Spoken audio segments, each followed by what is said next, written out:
This is Charleston's retirement coach, Brandon Bowen.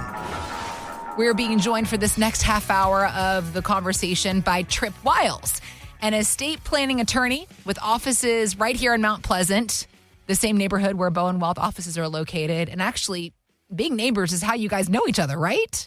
Well, so we started there. Yeah. We both moved. Yeah.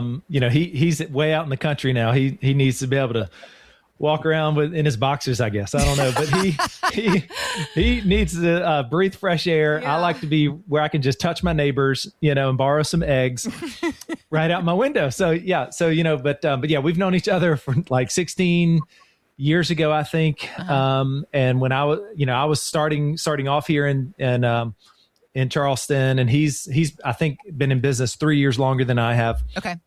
Going on 20 years. So that's where we know each other. And then of course he did my own estate plan. He put my trust in place there for my family a while back. And then I went through a divorce and I called him up again, like, hey, I want to get it cleaned up here. I don't know what questions I should be asking. I just know that I've had a major life event happen. So we need to talk about second families and blended families here. But yeah, Tripp's, he's been great. And, and when I've seen my clients come in and they need this, maybe a revocable living trust put in place there, they think they've got a will and they think that they're all good to go. I'll say, hey, do you know an attorney?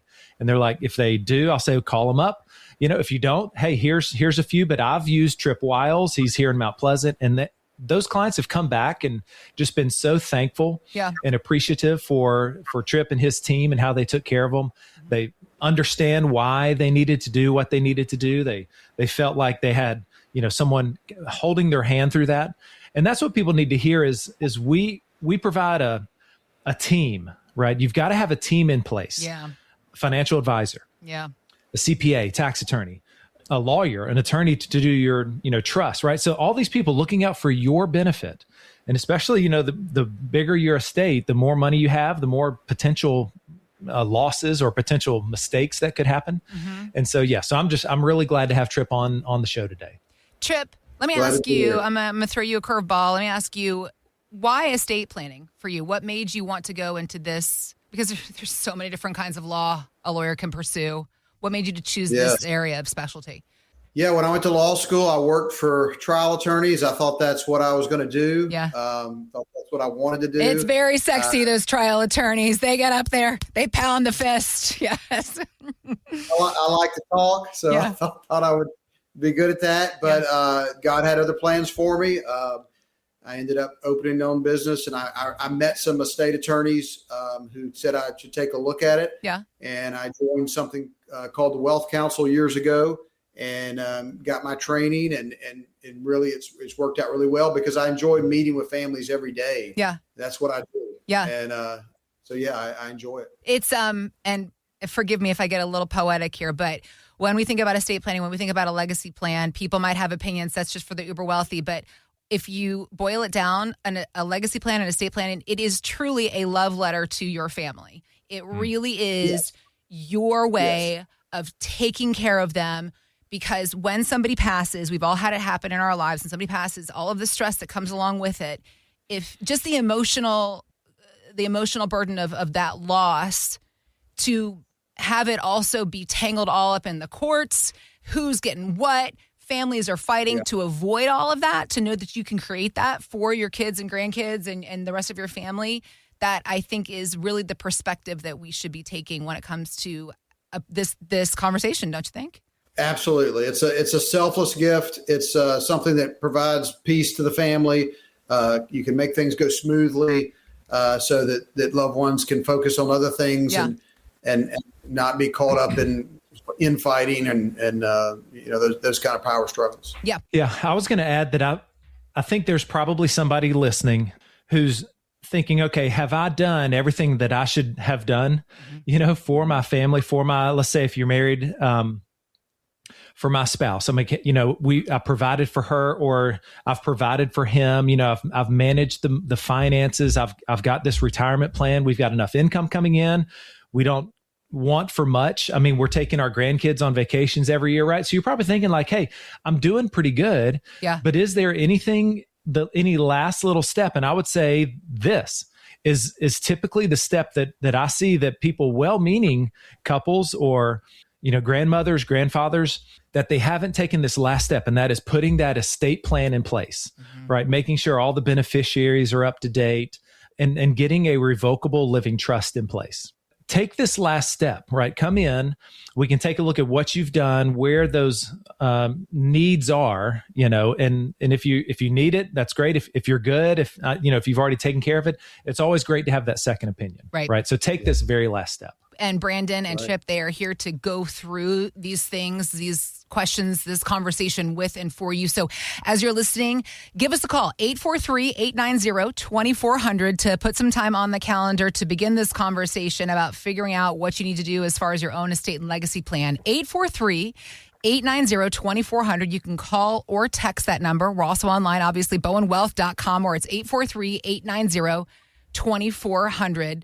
Tripp, I want to get into, for this conversation, I want to get into the ways that we can protect our loved ones. As I was saying, the love letter to your spouse, your kids, your grandkids, your family, through guardrails and how we can implement rules and build something so customized, but also how it all comes together in the work that Brandon does and bringing, the unity of the estate planning attorney, the financial planner, the CPA. I want you guys to chat about that a little bit, but one thing I wanted to make sure that we discuss, because we have talked about wills and trusts in our previous conversation, and Brandon, something you brought up a few radio programs back from something that you and Tripp have discussed with clients and off mic. If somebody has a trust, what does funding the trust mean? And how have you seen people get that wrong? So Heather, yes. So let me tell you about some clients that came in there. They became clients. They were over in West Ashley, and they came in, they'd saved about $2 million, right? So they had about $1 million in their IRAs, 401ks, tax deferred. Yeah. Okay. And then the other $1 million was in just kind of like brokerage accounts, right? Just a jointly owned brokerage account. And so I was like, okay, looking at, I was like, first off, congratulations. You guys have saved well here. They needed an income plan. That was, they didn't know where the income was going to come from. They wanted to make sure it was going to last the rest of their life. Right. So we put that plan together. And then I said, okay, the next thing you guys need is you need a trust. And they're like, oh yeah, we got that, Brandon. That's fine. Check. We got it. I'm like, oh, you have one? And they're like, yeah, that's right. We've got it here. I can send you the documents. I'm like, okay. Have you funded the trust? I mean, it's right now, I see your Schwab account. It's just in your names. And they're like, what do you mean? And I'm like, well, you haven't put the money in that account yet, right? If you guys pass away on the way home today, car wreck, and you have that trust, you're going to open it up and it's going to be just dusty.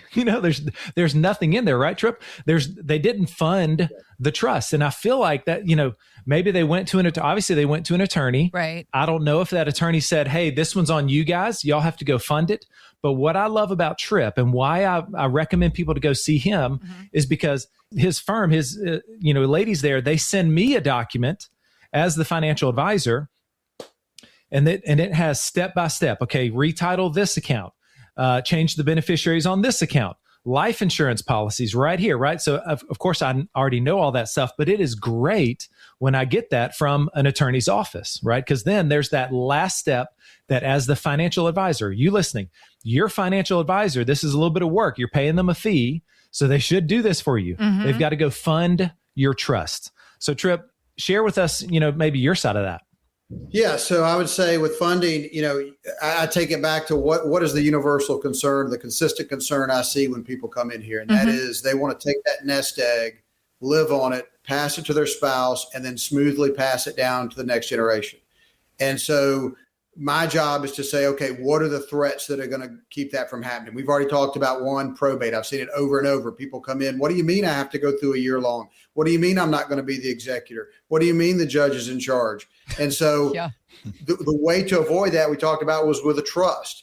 I think of the trust as kind of like those, if you've ever seen those Russian nesting dolls, you got the mama doll and then the baby dolls come out. Mm-hmm. So for a husband and wife, typically they've got that mama doll. The problem, as Brandon pointed to, is most people think once they do that trust, that's all they have to do. if you don't retitle the house, if you don't retitle the accounts, if you don't put the things in there, then when you pass away, you're still going to probate.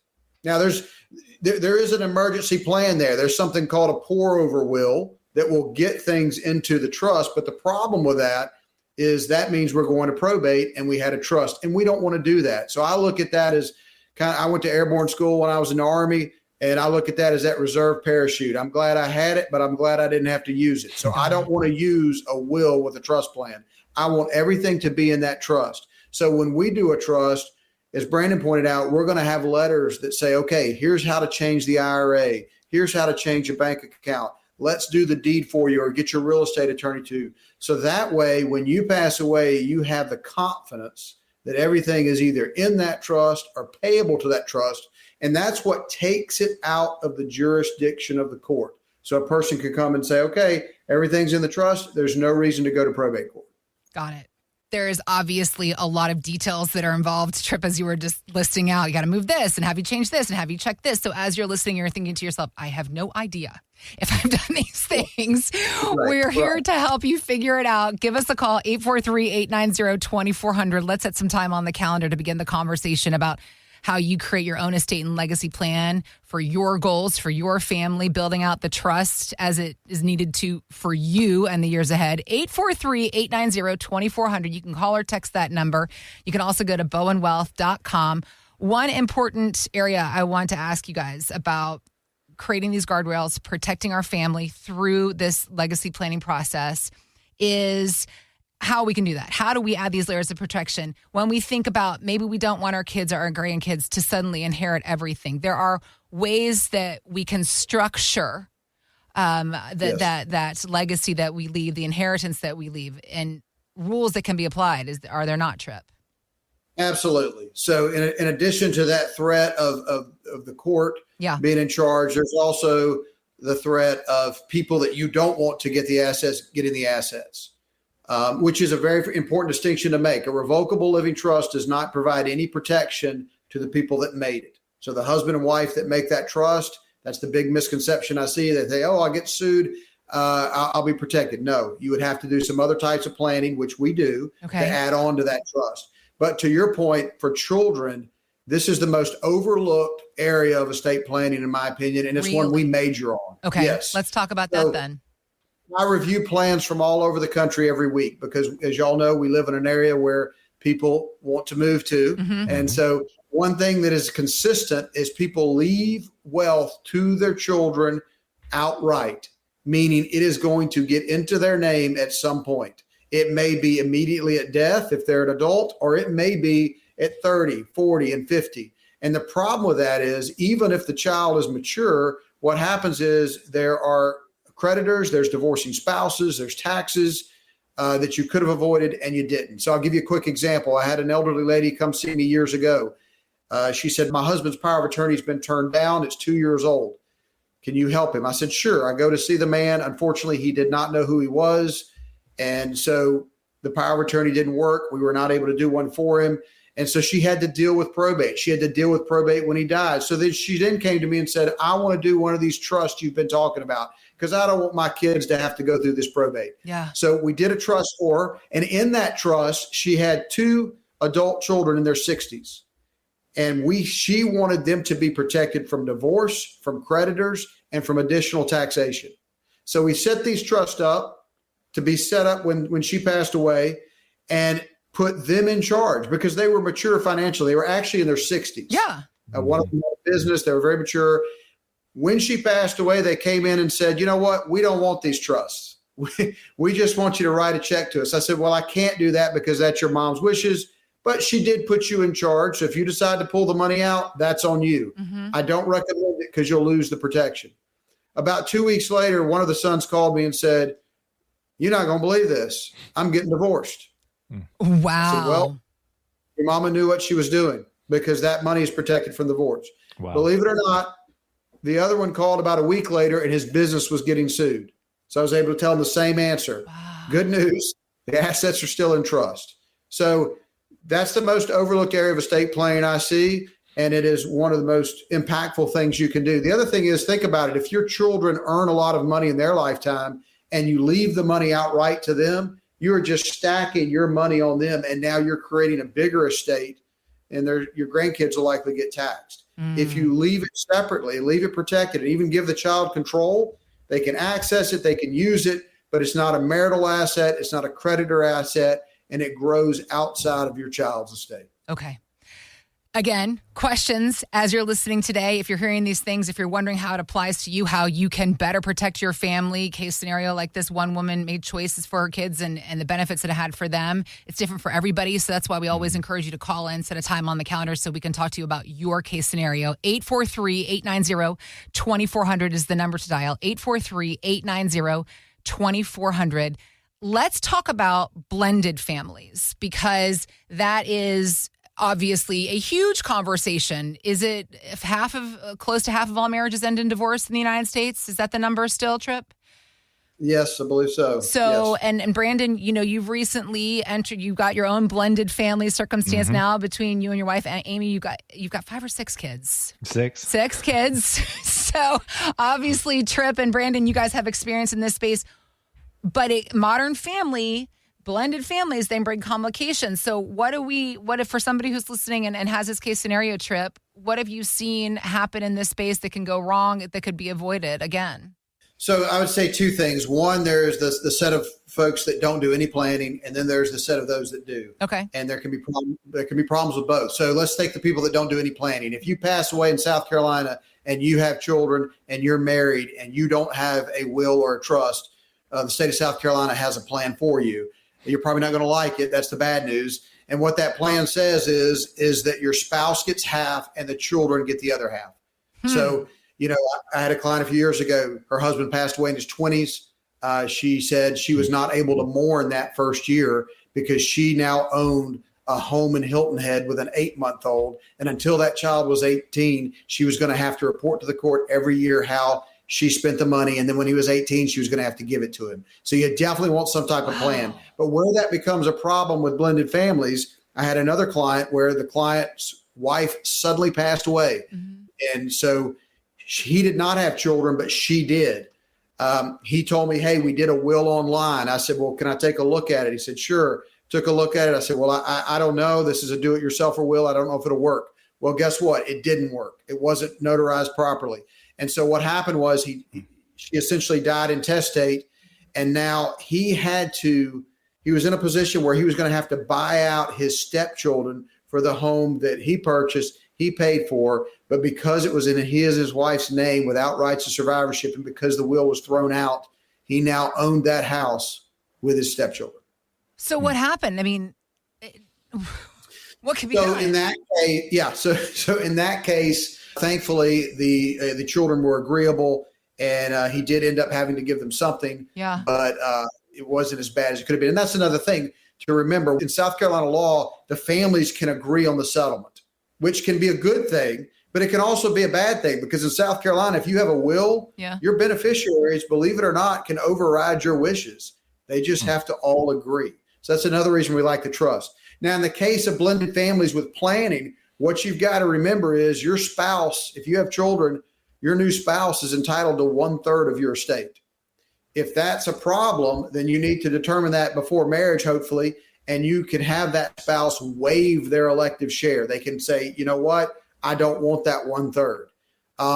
Or if you're concerned and you want the spouse to benefit from it, but you want your children to get that when the spouse passes away, you have to set up a trust to do that. So you can say, if I pass away, I'm going to leave this 1/3 of my estate to my spouse. And then when he or she passes away, it's going to then go down to my kids. So you can have some control. Okay. So there's all kinds of ways to do that. Some people use prenups, postnups, but estate planning, there's a blend of a way to do that, but it should be addressed for sure. Okay.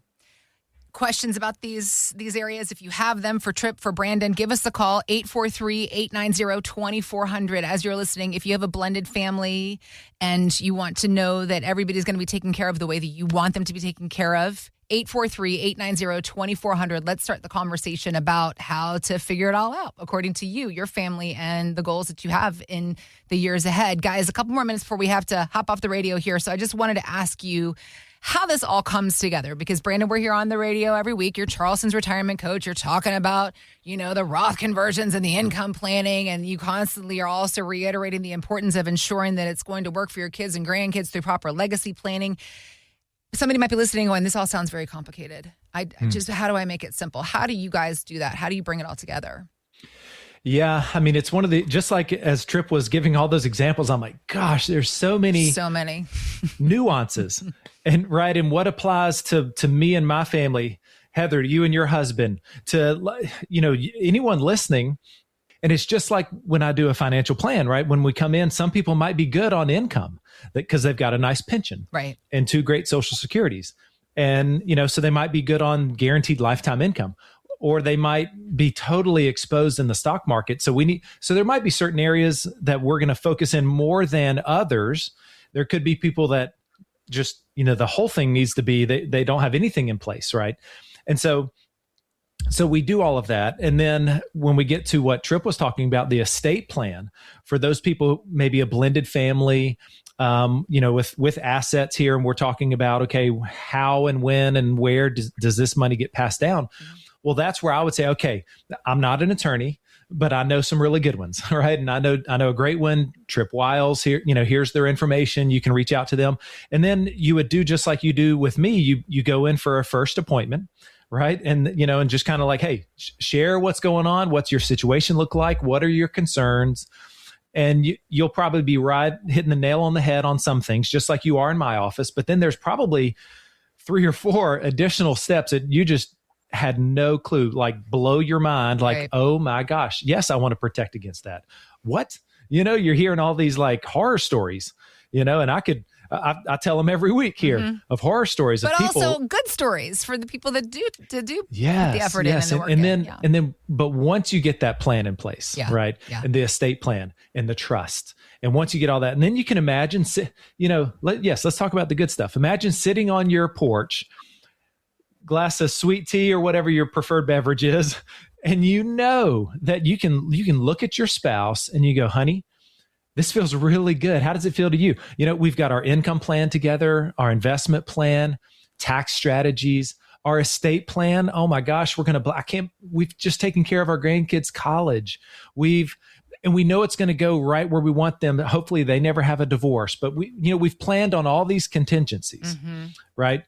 And, you've got your team in place, and to know that you've finished strong, you've put the plan into place here, that's what we want to offer to you listening right now. And if you know that, gosh, I think we've done okay, but I'm smart enough to know that I don't know everything.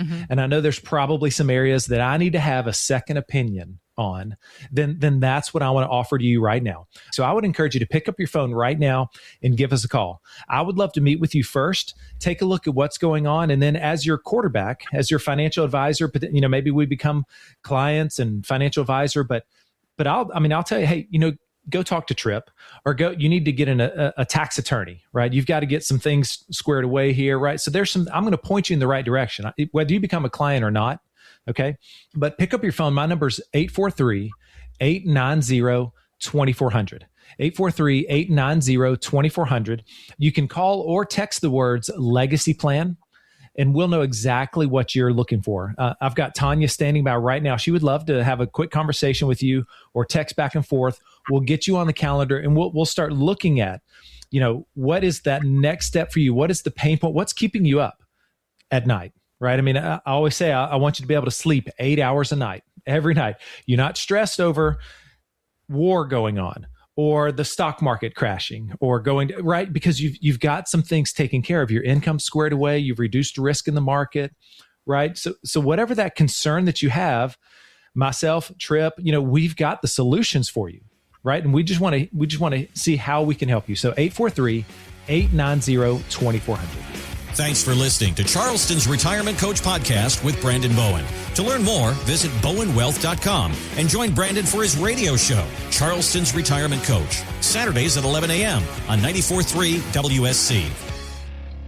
Financial professionals are not licensed in all 50 states. To find out if J. Brandon Bowen is licensed in your state, please call 843-203-2030. J. Brandon Bowen is an investment advisor representative of Bowen Wealth, LLC, a registered investment advisor. Exposure to ideas and financial vehicles discussed should not be considered investment advice or recommendation to buy or sell any financial vehicle. Past performance is not a guarantee of future results. Investments can fluctuate and when redeemed may be worth more or less than when originally invested. J. Brandon Bowen is not affiliated with nor endorsed by the Social Security Administration or any other government agency and does not provide legal or tax advice. Annuity guarantees rely solely on the financial strength and claims paying ability of the issuing insurance company. By contacting us, you may be provided with information about insurance and annuity products offered through Bowen Wealth, LLC, insurance licensed in South Carolina. Market Guard is a registered investment advisor with the SEC and provides model portfolios only to Impact Partnership Wealth. Market Guard makes no implied warranties or representations and is not liable for any data presented.